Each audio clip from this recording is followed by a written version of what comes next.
Commissioners O'Neill and Bowie are absent. Do we have anyone wishing to speak during oral communications? No, we don't. Moving on to consent items. 2 items for consideration, or 2 items under consent. I'll entertain a motion in a second. I motion it. Second. Roll call vote, please. Commissioner Beckles, Yes. Commissioner Breitigam, Yes. Commissioner Deidre Nguyen, Yes. Commissioner Jones, Yes. Commissioner Klopfenstein, Yes. Commissioner Tindog, Yes. Chair Kim Nguyen. Yes. Motion received, 7 yes votes. Moving on to items for consideration, we have item 3A, approval of a memorandum of understanding between the Garden Grove Housing Authority and the City of Garden Grove for the transfer of emergency housing voucher services fees. Item 3A. Item 3A is approval of a memorandum of understanding between the Garden Grove Housing Authority and the City of Garden Grove for the transfer of emergency housing voucher service fees. This is a joint action item with the City Council item on the consent calendar, and Mr. Robbins is here to give the report. Thank you, Madam Clerk. Good evening, Chair Nguyen and Commissioners. The item before you, as the clerk mentioned, is a joint item with Council, and it's mirrored on the City Council consent calendar.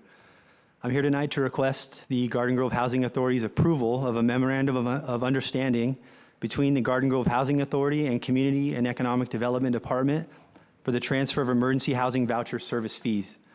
On May 10th, 2021, the Garden Grove Housing Authority received from the Department of Housing and Urban Development, or HUD, an award of 117 emergency housing vouchers, otherwise known as EHVs, for the provision of housing assistance to individuals and families who are homeless, at risk of homelessness, fleeing or attempting to flee domestic violence, dating violence, sexual assault, stalking, or human trafficking, and/or who were recently homeless. As authorized by the American Rescue Plan Act of 2021, HUD's allocation of 117 EHVs included the allocation of service fees equal to $3,500 per voucher, or a total of $409,500, to provide EHV-eligible households with housing navigation services. The Garden Grove Housing Authority has enlisted the assistance of the Community and Economic Development Department, or CEDD, and its list of nonprofit service providers specializing in both housing navigation and sustainability services to provide EHV-eligible households with the assistance needed to procure and maintain suitable housing units.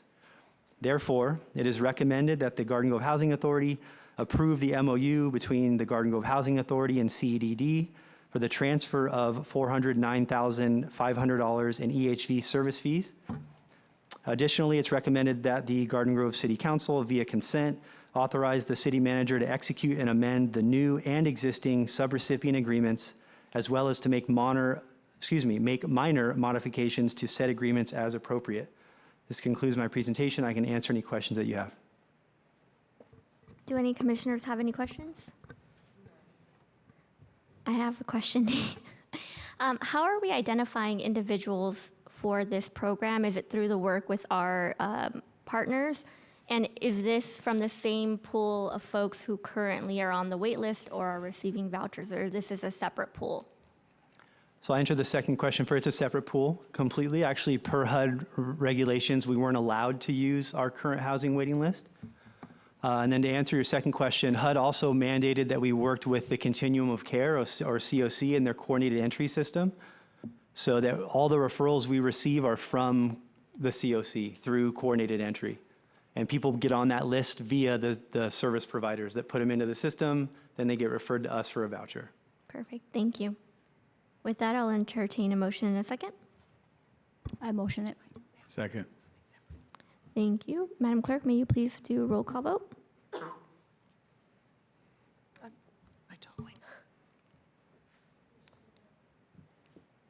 Yes. Commissioner Beckles, Commissioner Tindog, Yes. Commissioner Jones, Yes. Commissioner Deidre Nguyen, Yes. Commissioner Klopfenstein, Yes. Commissioner Breitigam, Yes. and Chair Kim Nguyen. Yes. Motion received, 7 yes votes. Moving along, do we have any matters from commissioners? Hearing none, I'll adjourn the meeting and pass it back to City Council. All All right, thank you. We'll now convene the City Council meeting. Madam Clerk, may you please call roll? Councilmember Brightigam. Here. Councilmember Deidre Nguyen. Here. Councilmember Klopfenstein. Here. Mayor Pro Tem Kim Nguyen. Here. Mayor Jones. Here. And Councilmembers O'Neill and Bowie are absent. All right, can I ask Assistant City Manager Maria Stipe to lead us in the invocation, and then Mayor Pro Tem Kim Nguyen to do the Pledge of Allegiance? Sure. Thank you, Mayor. If everybody could please stand and prepare yourselves according to your faith. Dear Lord, thank you for everyone gathered here this evening and for the sense of high purpose we share. As we consider the items before us, we ask that you guide us and give us wisdom to make the best decisions for our Garden Grove community. Amen. Please turn and face the flag, right hand over your heart, and repeat after me. I pledge allegiance to the flag of the United States of America and to the republic for which it stands, one nation, under God, indivisible, with liberty and justice for all.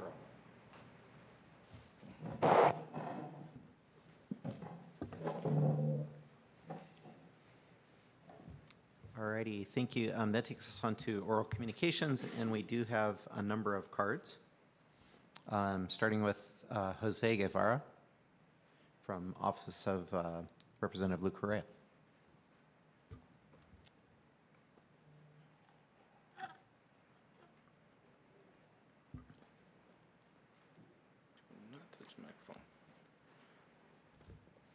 Good evening, Mayor, council members. My name is Jose Guevara. I'm a field representative for Congressman Lou Correa, and I am also a Iraqi war veteran. And this is a letter from Congressman Lou Correa. Dear Mayor Jones, I am gracefully thankful to see yet another city join the coalition of cities and organizations working to establish a cemetery for our veterans in Gypson Canyon within the city of Anaheim. As you already know, various veterans organizations and community leaders have advocated for the establishment of a veteran cemetery in Orange County for years without success. During my time as a member of the House Veteran Affairs Committee, I had the opportunity to tour national cemeteries around Europe as part of my oversight responsibilities. I was ecstatic to discover that local European communities had taken it upon themselves to maintain the cemeteries in excellent condition. Evidently, the sacrifice paid by young American soldiers during the Great Wars was well appreciated by these Europeans. With over 130,000 veterans residing in Orange County and hundreds who have served before them, we must do everything we can to secure a final resting place for our heroes. The County of Orange has recently taken measures to begin the process of constructing a veteran cemetery in Anaheim Hills on county-owned land that is already zoned for cemetery use. A total of $20 million has been set aside by the county for this project. All impediments appear to have been lifted, allowing us to move on with establishing the ideal final resting place for our soldiers. The city of Garden Grove will be a part of a significant historic milestone by building a veteran cemetery within its borders with the help of this resolution being passed. I humbly ask your support in passing this resolution to help create a final resting place for our veterans in Anaheim Hills. Thank you. Signed, Lou Correa, Member of Congress. Thank you. Nicholas Tibbs.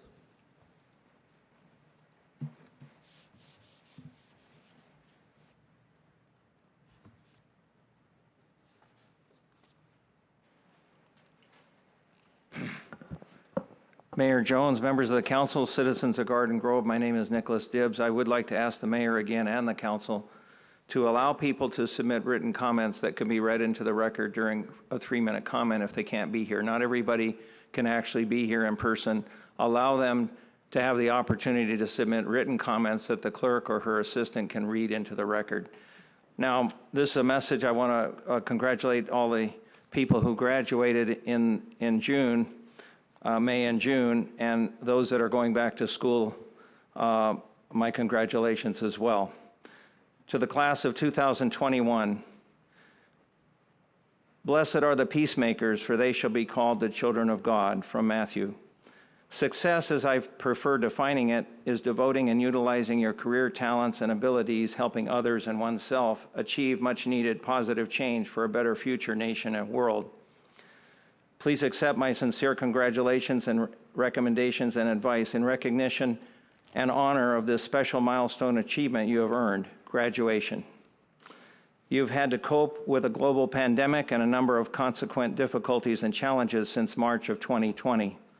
Looking to a brighter future, someone once said, when you discover a job and career you enjoy doing, you will never work a day in your life. As such, my first recommendation and advice to each graduate is to choose jobs and a career or careers that you enjoy doing, because you will be devoting about 80,000 work hours during your lifetime. Secondly, I ask you to please devote your talents and abilities and precious lifetime of 80,000 work hours working in a career to help achieve much needed positive change, because it is the right thing for each of us and all of us to do.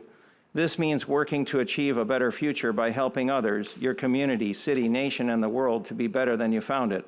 This also means putting people's welfare and the greater good of individuals and humanity ahead of greed, corruption, and unfair and unethical results and outcomes. Thirdly, elections and who voters elect are very important. Therefore, be sure to register and vote and become informed and engaged in the political process, including perhaps running for public office. In closing, it is very important that we learn and understand history so as not to repeat tragic mistakes of the past. As such, I ask you to please Google and read Dr. Martin Luther King Jr.'s very important Beyond Vietnam speech. It's 7 pages. It's called Beyond Vietnam. And another speech titled The King We Would Rather Forget is written by John Marciano.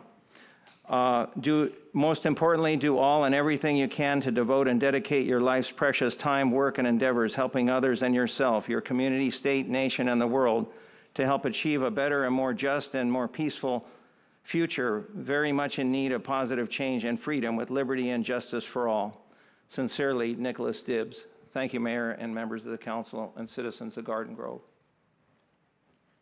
Thank you. Nick Berardino.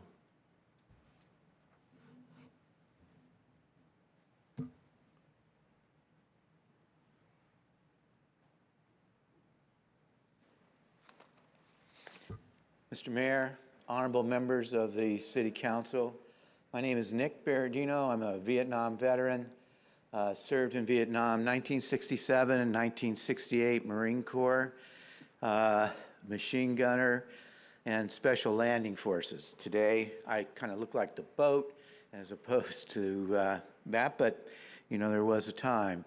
I'm here today to ask you to support our resolution to build a veterans cemetery and explore the possibility of building the veterans cemetery at Gypson Canyon in the Anaheim site. You know, we have fought for 10 years in the city of Irvine to try to get the cemetery built there. And every time we've found a location, they've either passed an initiative to kick us off of it or had a ballot initiative. And then the latest one is they've wanted to put right next to the homes, largely of the immigrant community who live in the Great Park area. And, you know, now there's threatened lawsuits. So it became very apparent Anaheim wasn't gonna, after 10 years, you know, we've had to move. And as veterans, you know, what we wanted was a place to be buried. We never turned our backs on anyone. And, you know, to have folks turn their backs on us has been brutal for us and for our community.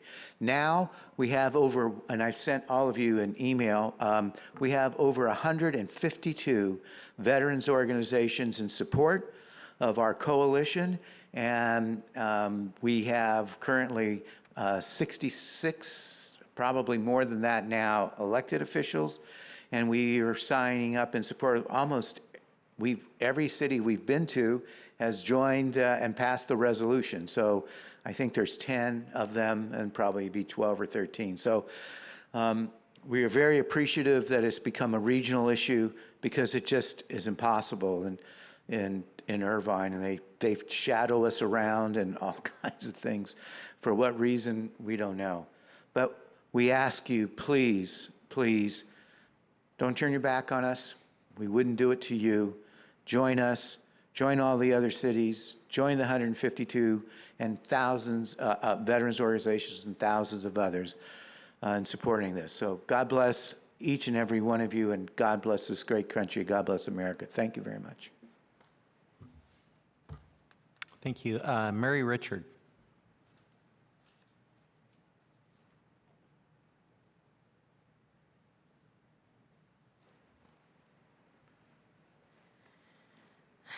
Honorable Mayor Steve Jones, Mayor Pro Tem Ms. Kim Nguyen, and fellow City Council members, my name is Mary Richard, and I am a longtime resident of Garden Grove. Good evening, and thank you for giving me the opportunity to speak and a platform on which to talk on. It's not hard to miss, to those who know me or even strangers on the street. The questions still come. I can see the same questions in your eyes right now. It's the usual. What happened? Are you okay? What can be done? Have you considered your options? Then there's, I'm sorry to hear that. Glad you're okay. That must be really tough. I couldn't deal with that, and how do you deal with that? But enough of that for now. We'll come back to that later. So you're probably wondering why I'm here today and this roundabout way of getting to my point. I'm here because there are things that need to be said, and I have an obligation to my country, my family, my community, and most importantly, my conscience. We all have a civic duty to uphold no matter what our station in life. We all bring something to the table. We all have talents, and we all have lives that matter in one way or another. The question is, how do we go about it? We have seen how people in our country have gone about it in the past 2 years. We have seen the best and the worst. We have experienced uncertainty and despair. We have seen the miracle of life and the sadness of death. We have had hope for better things to come. I am truly proud to be an American and even prouder to be a resident of Garden Grove. I have lived here for 28 years with my husband, and we have raised all 7 of our children here. We now have 4 grandchildren, and the 4th is a month old today. We, the residents of Garden Grove, have been able to cohabit peacefully, and despite our diversity, we've been able to appreciate our differences. I am also proud of our institutions and our first responders. They have risen to the challenges and the pitfalls of COVID-19. And have been innovative at best. We never threw our hands up and just accepted hiding in our houses or in some case in underground bunkers. We fought to get our city back up and running, recognizing that children needed to be educated, people needed to work to take care of their families, and the general mental health of our community needed to be addressed. We've done well, but we can do better. I mean that in all sincerity. What I haven't seen in this city is taking a stand on the bigger issues at hand. Those issues that threaten the very life that we cherish in our fair city. Our state government is corrupt, and our governor has been a liar and a hypocrite, and never has a statement been made about this man. We allowed people to protest peacefully over Black Lives Matter, but no one in this council countered with Blue Lives Matter. I was so very proud of our police department that day when, at probably the lowest time in their careers, they protected and served despite an African-American man yelling and chanting, "Kill the police, kill the police." Or the atrocious behavior of a man slamming into a Walmart worker just days ago and stealing a TV as if looting and rioting across our nation is acceptable. A president who is completely unfit to serve as commander-in-chief and makes deals with the enemy to hand us over to our enemies one deal at a time, contradicting what it means to be an American and a free nation. Firemen who have been put in harm's way when putting out fires as a result of riots and arson. Countless lives lost due to an epidemic that was never handled right in the first place by a negligent head of the CDC, Dr. Fauci, who is now possibly facing charges in front of an investigative congressional committee. The embarrassment of those 50 Democrats who took off from Texas and refused to vote by running off to Washington, D.C. to hide and ended up infecting each other with COVID-19. The federal government and many state governments thinking they have a right to tell people what to do, how to live, and crushing the very essence of our Constitution. The destruction of our cherished monuments, rewriting history, and the expectation that so many think somehow they are owed something when in reality, They really honestly owe their country everything. How much further can it go? When does it stop? And when do we say no more? I expect more out of us as a local government, as residents, as family, and as a community. We cannot sit back and do nothing as our way of life is being threatened and our country moves toward a silent death of capitalism to a wake-up call of communism. These are the days of the last stand, and as Ronald Reagan said, if we lose freedom here, there's no place to escape to. The United States. Please wrap it up. The United States is the last stand on earth. We are the last stand. So back to where we started this conversation. The thing that we all noticed, I see it every day, and you now see it plain as day. The ugly, purplish, dark scars, raised scars on my right arm. The wondering of how I got them, what happened that disfigured my arm like that, and if everything is okay. It's not important, not any of those questions or any explanation, and certainly not any sympathy. What is important is the story they tell, where I've been, what I've experienced, how it made me stronger, and what it has taught me. These scars do not define me, whether internal or external, but rather they remind me of and the beautiful gift they have given me despite the pain. So many of us have forgotten that, the pains of our beginnings as a country and the growing pains we've had to endure to become this country called America, land of the free. We've all played an integral part, and it hasn't always been fair or just, but it has been a beautiful journey etching our place out in the world. So how do we figure out this great big mess? How do we reach out to our neighboring towns, big cities, our nation's capital? We start by changing the way we look at our own scars. We start with one person at a time. We start today. We start anew. I wouldn't trade my scars or cover them up. Mr. Mayor, her time is up. It's not fair to give her more time than everyone else. Yeah. Rather, I would wear them humbly and honored that I've been given this journey and that I have been entrusted with them. Thank you. Thank you. Noted. We do have a 3-minute timeline. She's never been here before to speak, so I was being sort of courteous in that regard. And she had a script and she was on a roll. But so thank you. Okay. Ron Begachia?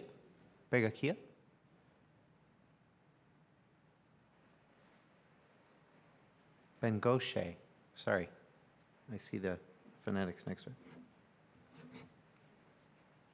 Honorable Mayor, council members, my name is Ron Bengoshe.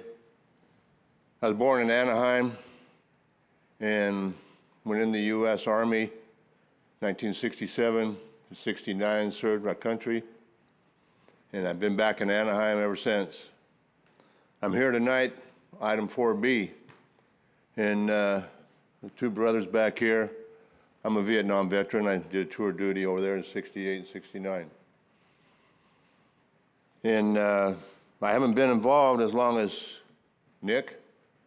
I got involved in 2014 with the city of Irvine, and it's been quite an experience.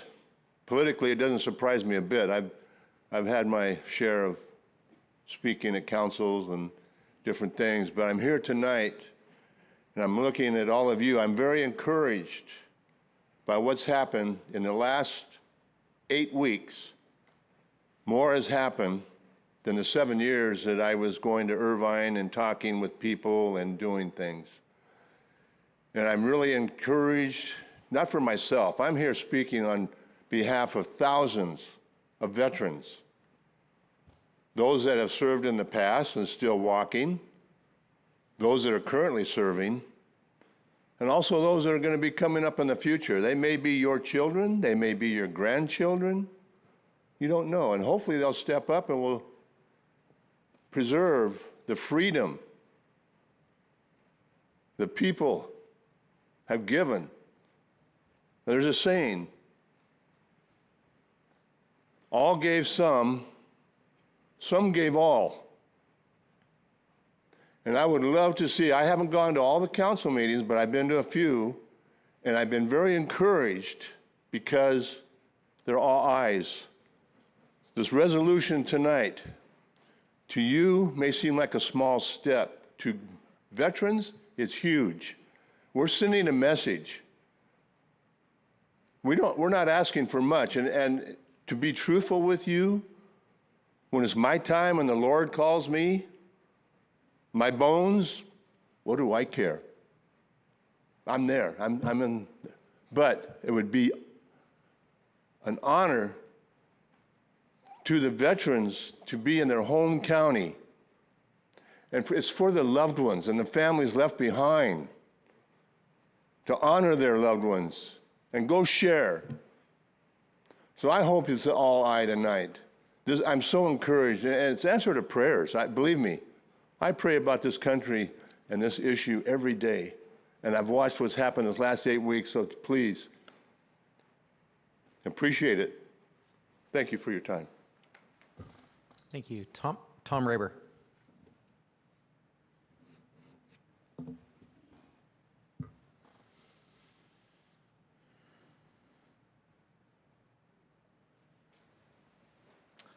Hi, I'm Tom Raber.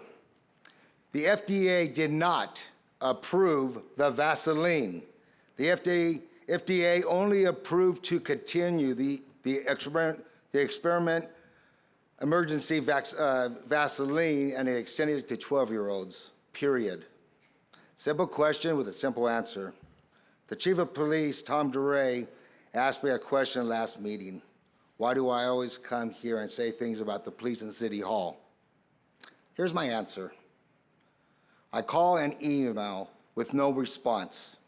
I drive to the police, the fire, and City Hall and still no response. My last choice is free speech, and that is why I'm here. At the council meeting on July 27th of 2021, during my 3-minute speech, Kim Nguyen was caught using her phone, as I stated during my speech, under the Brown Act. There's not to be any meeting within a public meeting. After my speech, I took pictures of Mayor Steve Jones, Kim Nguyen, and Omar, the city attorney. I am again requesting all emails, texts during the July 27th, 2021 public meeting, and actually tonight's public meeting, because our mayor, Steve Jones, again was on his smartphone texting somebody. Also during the same meeting, yet as the sanitation meeting, Kim Nguyen stated that the procedures for the public, for non-payment to the Republic Service needs to be in a newspaper. City Clerk Terry agreed and does that. Then Lisa Kim brings up Vietnamese, Korean, and Hispanic newspapers. Then the city votes to do this, to add these other languages to newspapers.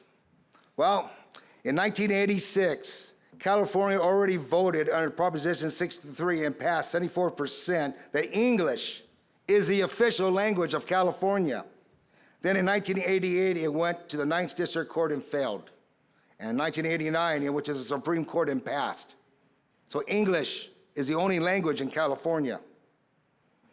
Then still under the Brown Act, Mayor Steve Jones cancels August 10th, 2021 council meeting. The agenda is a legal document that must be presented to the public no later than 72 hours. Nothing can be changed on the agenda, nothing. In fact, at the bottom of the public agenda, it stated that the next council meeting was August 10th, 2021. Lastly, in California, all callers need to know if they're being recorded either by a random announcement or beeps, like a 911 call. If you call Garden Grove's police and press 1 and then 1 again for dispatch, it's only silence. My research has determined that all the calls actually go to the 911 equipment hosted by AT&T without any beeps. This is a crime. Penal Code Section 631, 632.5.1, 632.6, 632.7, and 636. And what 4519 said Saturday, everything that goes woke goes to shit. Thank you. Nomaba Kadenahi.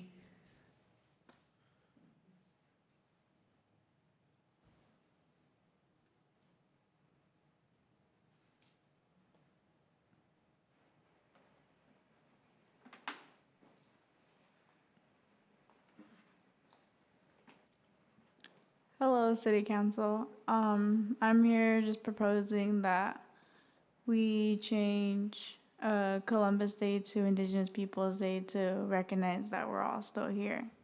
And I'm an Indigenous member from the Navajo Nation. That is all. Thank you. Thank you. Bach, Garcia.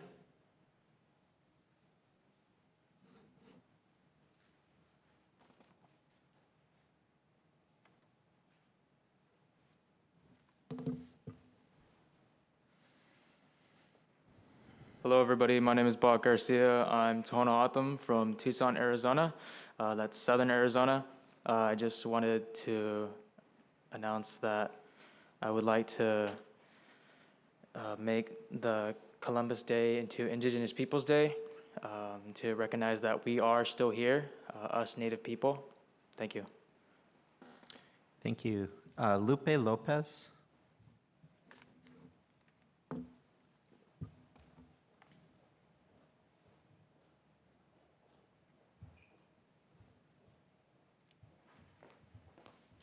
Good evening, Mayor, members of the council. My name is Lupe Lopez, and I am a resident here of Garden Grove.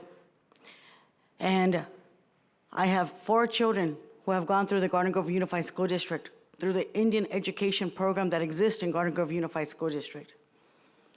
We are American Indians that reside here in Garden Grove, and I am just one of many individuals of American Indians that reside here, that are voting members, that are paying members and contribute to this Garden Grove economy. I am here because I'm here to support a resolution that is to take place and to replace Columbus Day with Indigenous Peoples Day, because we have, as American Indians, contributed to many things on this land in the Western Hemisphere. As we all stand here and talk on the ancestral lands of the Juaneño people, the contributions that reminded me was the veterans that are here. I'm proud that you're here because many of our American Indians are in the highest numbers of rank in all the armed forces. And it was because of our language. Not the English language, but the American Indian language. Am I correct? The code talkers. It was our language that was utilized in wartime. And it is our American Indian language that we still talk today. It is a preservation of our existence of American Indians.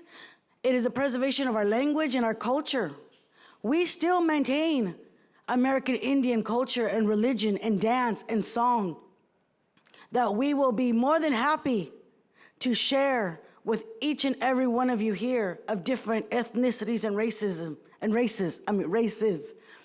But what I want to do today here is to share with you that our existence have been here from time immemorial. The water that we drink, the air that we breathe, and the mountains and the scenery that we have is all because American Indians have always maintained good will with the earth. We always made sure that water quality and soil quality and all this, the roads that exist here is because we maintained them. We made sure that those that came, those that were not from here, that they understood the plants and medicines that exist. And so this is just today to say support Indigenous Peoples Day because I exist in Garden Grove. Thank you very much. Thank you. Sophia Seaboy.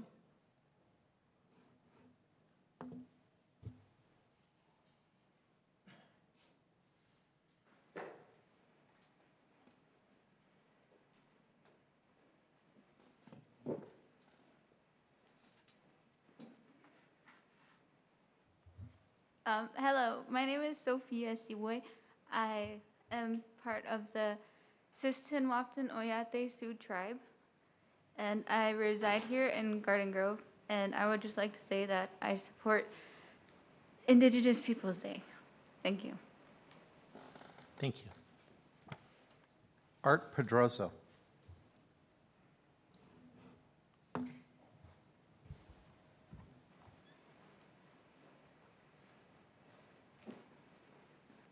Good evening, Mr. Mayor, members of the council. I want to first say you have really great city staff here. One of your staff members found me across the street and said, oh, no, if you want to be at the meeting, you got to go over there, and gave me great directions. So just very impressive staff. I appreciate that very much. I'm here tonight to speak on a matter that I think is important to your taxpayers and residents. And speaking here on behalf of my good friend Eric Christen and the Coalition for Fair Employment and Construction, last November he contacted each of you to talk about the PLA that you were voting on, a PLA that is wasteful and discriminatory. Eric and I have been fighting these union-only PLAs for many, many years. And tonight the chickens are coming home to roost as you're set to reject a bid on a storm drain improvement, a bid of over $3.7 million.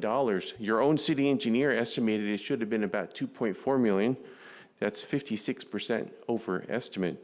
This was the second time you tried to bid this project out. The first time nobody bid at all. And that's exactly what we've seen with these PLAs. You end up discouraging people from bidding on them because they have to hire from the union hall. Now, I've been teaching for 15 years for an apprenticeship program for industrial and commercial painters over at Cerritos College. My guys can't work on your projects because it's a non-union apprenticeship program. So these PLAs are discriminatory against really the majority of the workforce here in California. The crazy thing is, you don't really need the PLAs. Everybody's paid the same wage on public works. It's a prevailing wage. When you pass a PLA, what ends up happening is the workers who are then forced to go to the union hall have to pay a lot of money in union dues. If they only stay for the duration of the project, they'll never see that money again. They'll get no benefit from it. They'll actually be better off keeping all their money rather than paying dues that they're never going to benefit from. So I want to encourage you, as you consider other projects in the next year, to think about reversing that decision, to go ahead and reverse that PLA and get rid of it. It's not helping you. It's reducing your bids. You're ending up with gigantic bids that are way over estimate. That's exactly what we've seen in every municipality that's ever passed one of these things. They result in delays, they result in cost overruns, and they result in less bids. And that's really not beneficial to your taxpayers who are waiting for these projects to be delivered on time and on budget. So I do want to encourage you to think about that, please, on behalf of your residents and taxpayers and the workers who are now unable to work on your city projects. And I want to close with saying, Nick Berardino and I have never agreed on anything, but he's right about that cemetery. God bless our veterans, and they do deserve somewhere to rest in this county. Thank you very much. Thank you. Is there anyone else wishing to speak who did not turn in a pink card for oral? Please come forward.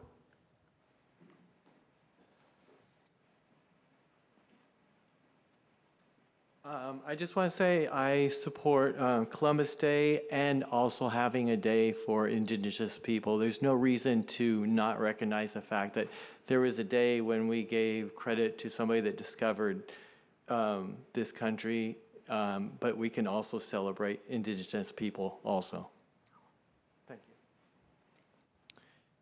Thank you. Okay, that will conclude oral communications. We'll go on to written communications. We do have one item listed, item 2A.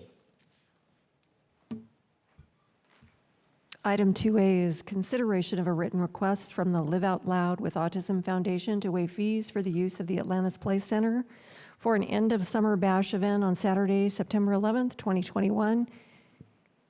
And I believe that Mr. Freeman is here to give the report. Thank you. Good evening, Mayor and members of the City Council. The Live Out Loud with Autism Foundation, also known as the LOLA Foundation, is requesting City Council approval for co-sponsorship for their end-of-summer bash special event at the Atlantis Place Center on Saturday, September 11th, 2021. The organization is a Garden Grove-based tax-exempt nonprofit 501c3, which staff have verified are in good standing with the California Attorney General's office. The LOLA Foundation aims to increase autism awareness in underserved communities, provide social outings to help build social skills and confidence for individuals with autism, as well as build support systems for parents, caregivers, and siblings. The Foundation's end-of-summer special event bash is free to children and families that are affected by autism, and they are expecting 100 to 150 attendees. The event will include a petting zoo, trackless train rides, balloon twisting, an autism resource booth, arts and crafts, and other family-friendly activities. Co-sponsorship for this event includes waiving the exclusive use fees for rental of the Atlantis Play Center. The fee is $525 for an 8-hour time slot, which includes the cost of staff. The Lola Foundation has also requested the use of the splash pad from 1 p.m. to 4 p.m., which has a rate of $20 per hour. The total amount of the requested fees waived are $585. Staff requests that City Council consider the Lola Foundation's petition to waive the rental fees for the Atlantis Play Center on September 11, 2021. This concludes my report, and I am available to answer any questions that you may have. Thank you, Mark. Colleagues, any questions, comments, or a motion? I'll move it. Okay, we have a motion, a second. Roll call vote, please.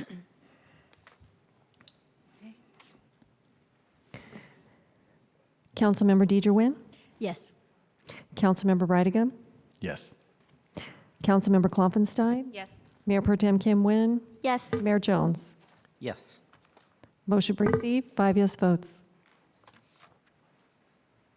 All righty, thank you. That concludes written communications. We will recess and go to other agencies, starting with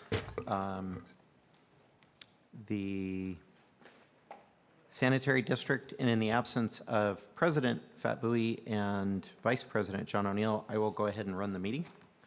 So Madam Clerk, will you please call roll? Member Bridegan, Here. Member Klopfenstein, Here. Member Kim Nguyen, Here. Member Deidre Nguyen, Here. and Member Jones. Here. Okay, we already did oral communications simultaneously with City Council consent items, just one. Receive and file the minutes. Do I have a motion? Moved. Second. Roll call vote, please. Member Klopfenstein, Yes. Member Kim Nguyen, Yes. Member Jones, Yes. Member Deidre Nguyen, Yes. and Member Bridegan. Yes. Motion received, 5 yes votes. Thank you. We do have one item for consideration on here tonight, item 3A. Item 3A is award a contract to Tunnel Work Services, Inc. for project CP 1245000 Sewer System Rehabilitation Plan Phase 1, Sewer Main Lining and Spot Repair Projects 3 and 4. And Mr. Murray is here to give the report. Thank you, Ms. Pomeroy, Mr. Chairman, and members of the board. Tonight, the board is being asked to award a contract to Tunnel Work Services Incorporated for sewer main lining and spot repairs within the area bounded on the east and west by Dale and Gilbert, north and south by Lamson and Trask. There's a location map attached to your staff report for your reference. In general, the work includes, but is not limited to, sewer lining for about 2,200 or 22,000 linear feet of 8-inch diameter and 200 linear feet of 10-inch diameter sewer pipe. This material that we're going to line it with is a fiberglass reinforced plastic cured in place liner. The project will also include one open cut spot to repair and 1 4-foot diameter manhole installation and 500 sewer lateral reinstallments. So once you put the lighter in, you have to reconnect the sewer laterals. All of this work has been identified as required due to the poor condition of the existing sewer lines in the area. All of this work is to be completed at a cost of just over $1.2 million. Staff received and opened 6 bids on July 1st of this year and determined Tunnel Work Services Incorporated was the lowest responsible bidder. Should the board decide to award the contract tonight, the contractor can begin work in July and should be complete, begin work in September and should be complete the first part of next year. This project was included in this year's capital improvement plan and will be paid for using sewer funds. This concludes staff's report and I'm available should you have any questions. Thank you, Bill. Colleagues, any questions, comments, or a motion? I motion it. I'll second.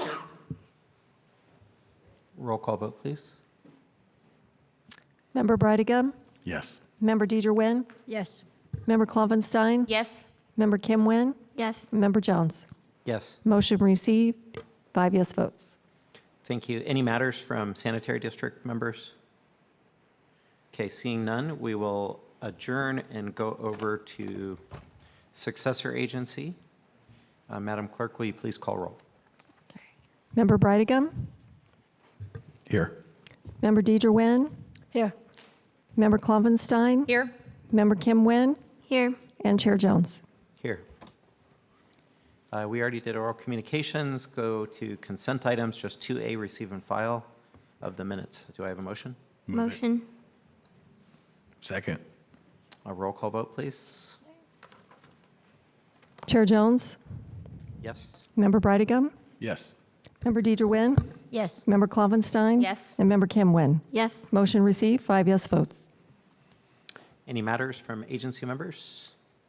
Okay, seeing none, we will adjourn and reconvene City Council. That takes us on to consent items, and it's recommended that items 3A through 3M be acted on simultaneously unless anyone would like to pull an item. Do I have any requests to pull? Or a motion? I motion it. Great. Roll call vote, please. Councilmember Brightigam? Yes. Councilmember Deidre Nguyen? Yes. Councilmember Klopfenstein? Yes. Mayor Pro Tem Kim Nguyen? Yes. Mayor Jones? Yes. Motion received, 5 yes votes. Thank you. We have no public hearing items tonight, so that takes us on to matters from mayor, city council members, and city manager. We do actually have several items listed. So we'll start with 4A, which is a transmittal of the updated 2021 Economic Development Strategic Plan as requested by City Manager Scott Stiles. Take it away. Thank you, Mayor. Good evening, Mayor and City Council members. I'll be presenting the 2021 Economic Development Strategic Plan. The EDSP incorporates updates to the city's roadmap of economic development initiatives to support the local business community during COVID recovery. But first, let me pass it on to Assistant City Manager Lisa Kim for the introduction. Good evening, Honorable Mayor, members of the City Council. Just by way of background, the Office of Economic Development initiated the last strategic plan back in 2018. It was developed as a 3-year roadmap and timely given this time of COVID. We revisited the Economic Development Strategic Plan and incorporated additional elements to ensure our tools and resources are brought forward to address our support for our business community. I'm going to turn it back over to Grace to walk you through the transmittal and the proposed update to our strategic plan, and certainly close with some additional remarks as well. Thank you. Thank you, Lisa. The 2021 Economic Strategic Plan focuses on job creation, sustaining the city's tax base, growing the city's tax base, and supporting local businesses. Here is a snapshot of what is included in our 2021 EDSP. New this year is the 2018 EDSP accomplishments that summarizes OED's accomplished projects since the 2018 strategic plan. When creating our strategic plan, we always see ourselves at the finish line. We visualize what a successful economic development division accomplishes for the city, and we work our way backwards. We feel this is a good iteration of that roadmap to success. The 2021 EDSP was a compilation of input from internal and external stakeholders. After creating a SWOT analysis, the results were analyzed and the strategic recommendations were created. The 2021 EDSP incorporates the activities of the Community and Economic Development Department in areas of business development, development services, and the now included neighborhood improvement activities, including affordable housing and homelessness, and grant administration alongside the business programs developed in 2020. It is envisioned the 2021 EDSP be innovative in deploying a full spectrum of economic development tools and resources that is responsive to the local business needs.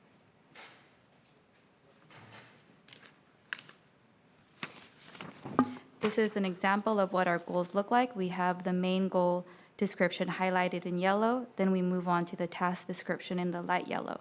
Then finally, we include the strategic recommendations to accomplish the task descriptions for each goal.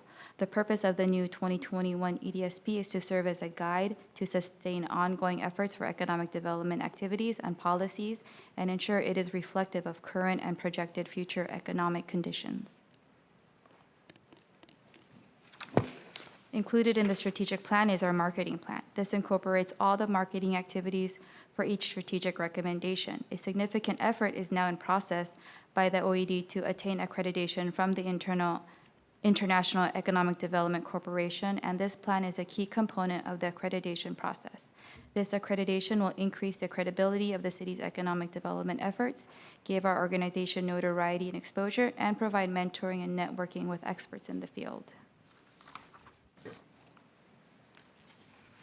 During the past pandemic year, approximately 500 plus small businesses were aided from the successful implementation of the County District 1 grant program that we helped facilitate, Micro Business Relief Grant we developed and implemented, and the Jobs First programs that continue to be offered today. The OED continues to promote the Foods of Garden Grove initiative to recognize the food and beverage industry in the midst of recovery. And the OED continues to work with the SBDC and SCORE, engaging in small business programs and restarting small business mentorships. This concludes my presentation, and I'm available for any questions. Thank you, Grace. Colleagues, any questions? All righty. Thank you very much for the updates.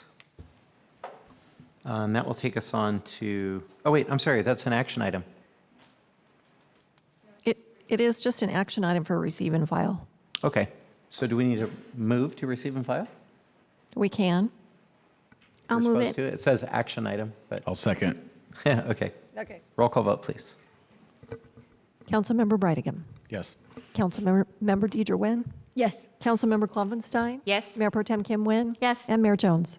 Yes. Motion received, 5 yes votes. Okay, item 4B as requested by Mayor Pro Tem Kim Nguyen.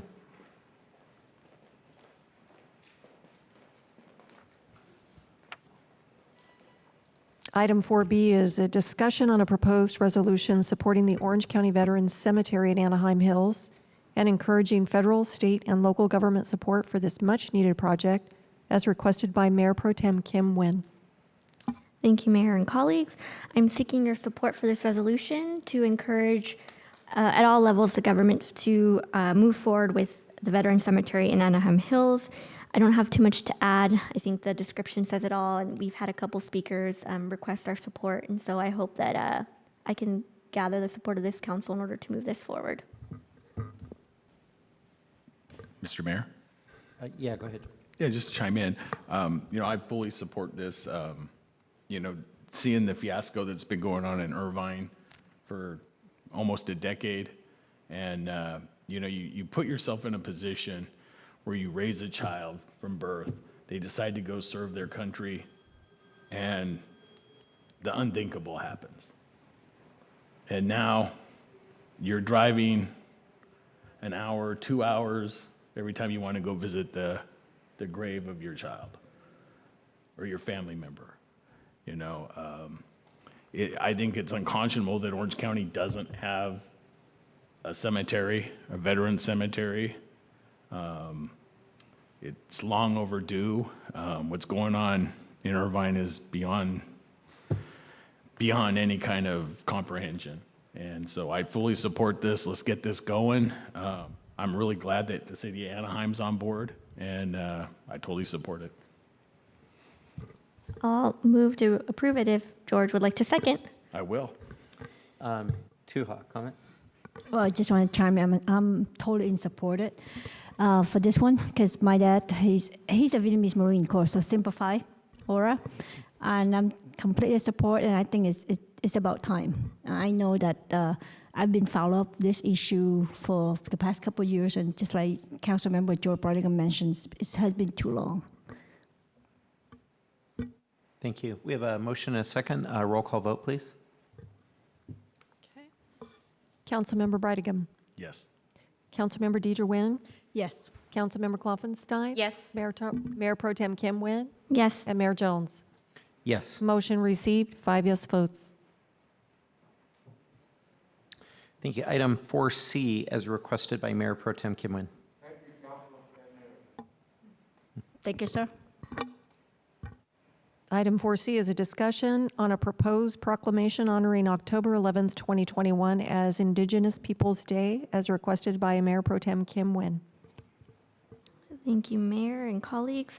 I've requested that we proclaim October 11th, 2021 as Indigenous Peoples' Day. I was reached out by several of our Indigenous community members in Garden Grove requesting this, and some of them were here to speak today.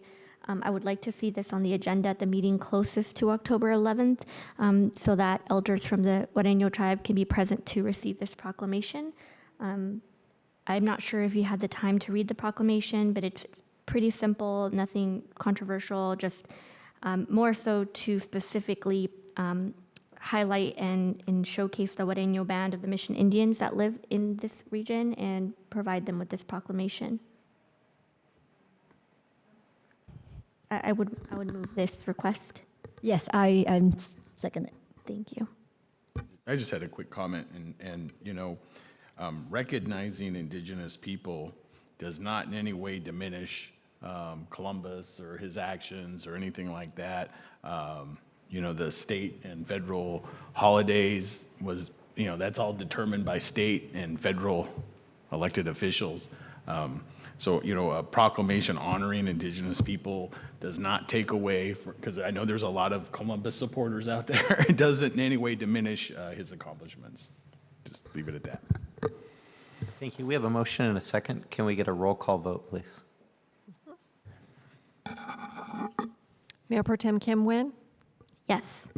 Councilmember Kloffenstein? Yes. Councilmember Deidre Nguyen? Yes. Councilmember Brightigam? Yes. And Mayor Jones? Yes. Motion received, 5 yes votes. Thank you. Councilmember Kloffenstein. Thank you. I do have a couple things I'd like to bring up this evening. One of which is the Civic Center Park, as I've always lovingly called it, the Duck Pond. This sits in District 5. I understand that it's not the only park experiencing the effects of homelessness, but tonight I want to focus on that. Living here all my life and seeing the escalation of the filth, trash, drug use, lack of safety, cleanliness, and care honestly makes me as angry as if it was happening in my own backyard. And then I thought about it and I realized that it is. It's happening in our backyard, and it's our park, and we, and I say this as a resident and a mother, we want it back. We want our park back without the fear of our health and safety. I've heard from countless residents, mothers, grandmothers, business owners, stakeholders in this community, you name it, and they are tired of this park being held hostage by a handful of people that obviously do not want help, and they have been offered help. This park sits across from a high school, our senior center, the community center, which we sit in tonight, our main branch library that holds countless events and classes for young children. And we are dangerously and precariously close to someone being injured, accosted, or God forbid, poked with a used needle. We are having to work with the library to move events inside because we don't dare allow them to put blankets out for young children in our own public park. I'm angry. And I know a lot of you are angry too. And I want to thank the residents that have had the courage to speak up and share their frustrations, and I want to thank the Garden Grove Police Department and the Special Resource Team for their diligent efforts in trying their best, considering how tied their hands are and the limited resources that they have at their disposal due to poor legislation, and yet they fight for us every day. As residents, you have a right to know what's going on and what is being done to solve this problem. And I say this tonight, that at the very least, you deserve to know that the city is paying attention and we are working on these issues. I first documented this and really started to realize what was happening in this park. And I take copious notes about what I see within the community and in the city. And my first notes about the Civic Center Park go all the way back to July 7th of 2019. So this isn't just happening as of yesterday. This has been a slow boil and a slow process and an escalation. I would like staff to prepare a report on the Civic Center Park area and share some of what we are doing to work towards real solutions on this serious issue. Our community deserves a clean and safe park to enjoy with their family, and if nothing else, we owe that to our children. I have one other issue I'd like to bring up this evening. It's an ongoing topic that I bring up frequently, which is code enforcement. It's frustrating enough to see the degradation of our community park, but to see it happening in your own neighborhood, to see your own neighborhood fall apart, I think that just compounds and builds on the frustrations. Dead lawns, paving over lawns, non-op vehicles, parking and congestion in our streets, and that's just to name a few. All these topics are brought to my attention frequently, if not daily. I would appreciate seeing some hard data and some numbers. I want to see what code has been doing, and I want them to show me examples of the problems that have been fixed. I want to see a beginning, a middle, and an end. I want to see some solution. I would also like a report on short-term rentals and what things have looked like over the summer. Have they stayed the same? Have they stabilized? Have they gone up? And Assistant City Manager Lisa Kim, I have residents requesting a meeting in regards to short-term rentals, and I'm hoping that in the next 2 weeks we can get something on the books. Thank you. Thank you. We'll go around the board for matters from council members now. Councilmember Bradigan. Yeah, I echo Councilman Kloffenstein's sentiments on both the homeless. We need to get constructive. We need to start thinking out of the box, how to deal with it. I heard recently there's some cities drafting ordinances that restrict camping within 500 feet of schools, local things. And you've got cities like Los Angeles who are adopting these ordinances. So, maybe we're looking at stuff like that. There's got to be some ways that we can arm our police officers appropriately, give them the tools they need to do the job, and do it effectively to support our community. So, I echo Councilwoman Kloffenstein's sentiments in regards to that. We need to start looking at things like that. I get sometimes it's scary to be the first to do things, but sometimes you need to take the bull by the horn and lead instead of follow and not be so scared. Anyway, I do have one thing. I just wanted to update everybody on, the art boxes that I've been doing. Last year I was trying to do the thing with the school art program. So the students would submit their concept of art, their art concepts to the teacher, and then the teacher would give me her top 3, and then I'd bring them to you guys and we could all vote on which one we like best. So that got put aside because of COVID. I'm trying to do it this year. I talked to Terry Rocco, who's the District 1 school board member, and so she's gonna present that for us. So I expect hopefully within the next month or 2 to have something to show you guys that you can kind of judge. The one that we were doing with the monarch butterflies over on Lamson and Manly, the artist and her husband were riding at night on their bikes, and they cut through a parking lot, and the owner had put a chain across the entrance, and they both went over, and her husband broke her ribs, and she got binged up. So that kind of got put to the side. So hopefully once she's fully recovered, we'll get her going on that again. But I just wanted to keep you updated. That's kind of what's going on and why things taking so long. Thank you. Councilmember Tuhawen. Thank you, Mr. Mayor. I just want once again to echo for Councilmember Stephanie, and definitely we need to step up. Make sure the public park safe for our children, because there's multiple parks that I have been there taking my kid around, and we do see some safety issue and health issue as well. So we definitely need to step up on that. Anything other than that, I don't have anything to update. Thank you. Mayor Pro Tem Kim-Win, anything else? Thank you. Just a couple quick comments. I wanted to thank the Garden Grove Police Department's SRT team for helping me with a number of requests regarding the Pioneer Park, freeway underpasses within my district, bus stops, and would like for staff to kind of give us an update anytime soon before the next 6 months regarding the pilot program with Be Well. I know that these first initial 6 months is just to get them trained and get them acquainted with our city, but I'd like to have some sort of update of what the 6 months has been looking like. I think we're only in month 2, but I would appreciate an update sooner than later.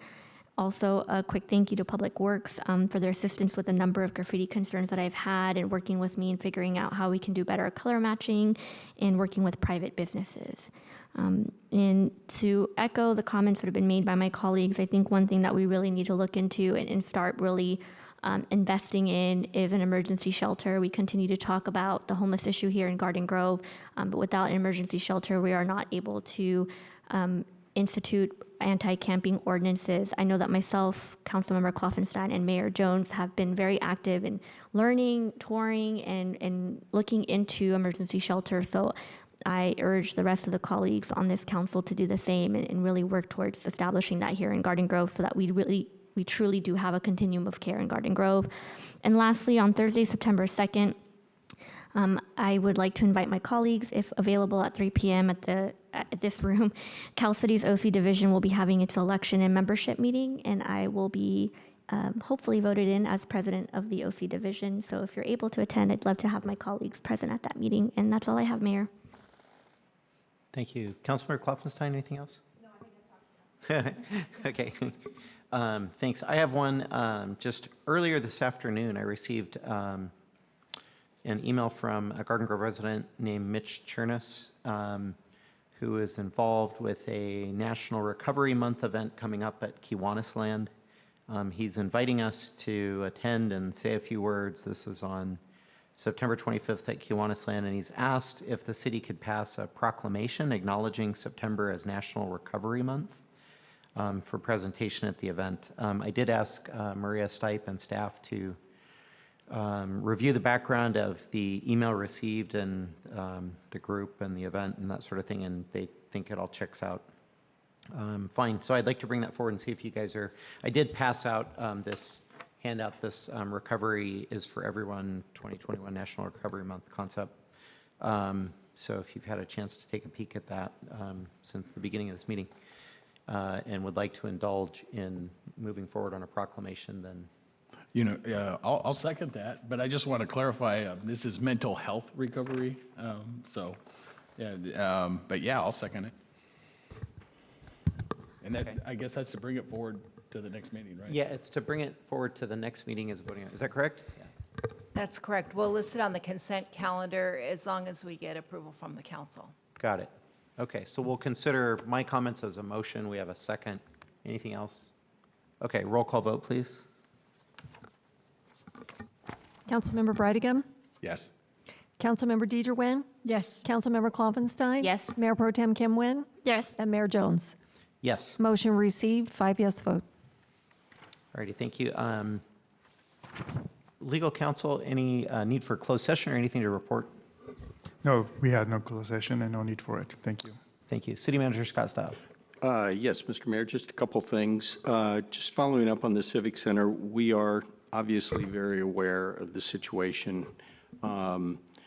Our PD, our Special Resources team, is very aware too.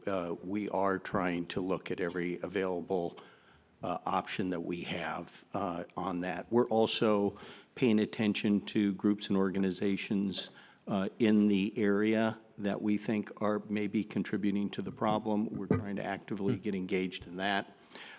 We are actively involved in continuing to look at shelter operations and options that might be available.